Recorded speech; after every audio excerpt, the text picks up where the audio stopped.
I think Joe DeGenev is right, and I've been saying it. This is the biggest corruption scandal in the history, perhaps, modern-day politics. It is makes Watergate look like stealing a Snickers bar. The problem with it, you're calling it that now, but we still got another 10 layers to drill into and rip off more skin. And so once you get really, really deep, Sean, it's absolutely uncontrollable. And so what's going to happen now, they're going to make a pincher movement. You should read the manifesto, the best-selling book by Sharyl Attkisson. She'll describe to you what they're going to do to everybody. They're going to flatten up everybody, dehumanize them. They're going to try to criminalize the process of finding out the criminals.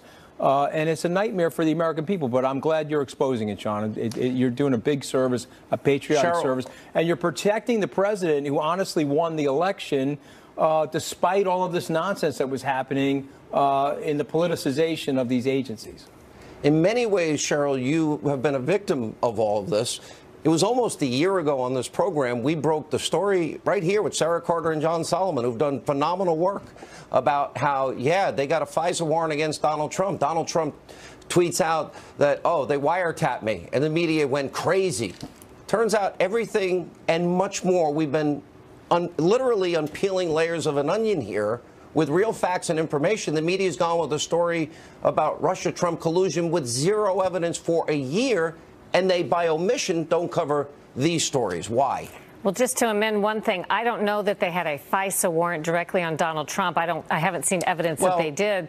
They may have used in the Trump. Right. Go ahead. They may have used warrantless techniques. There's all kinds of ways. I was told even before Donald Trump announced for office that Intel officials, and I was told this by insiders, have sometimes been using bad information to bring to the FISA court to wrap up other people that are the true targets that they can't get a warrant against, but to wrap them up in incidental targeting different ways without maybe a direct warrant. Isn't that what happened to General Flynn, based on what we know? Isn't that what happened to poor General Flynn? Of course. Yeah, I mean, I think from what we know in news reporting and what we've learned since then is that they, under the auspices of listening to a Russian official, the ambassador from Russia to the United States, they then accidentally captured somebody who may have been allegedly their true target and someone that they hoped would lead them to mischief. The bottom line is you've got one presidential candidate that pays for a phony Russian dossier. None of it's verified. And she's also, Christopher Steele's being fed from Clinton's own associates. Then they don't tell a FISA judge the facts of who bought and paid for this phony dossier that's unverified, and then it's used to get a FISA warrant. And you're right about incidental unmasking and leaking raw intelligence. And the media, for the most part, there's been a blackout. Isn't that true?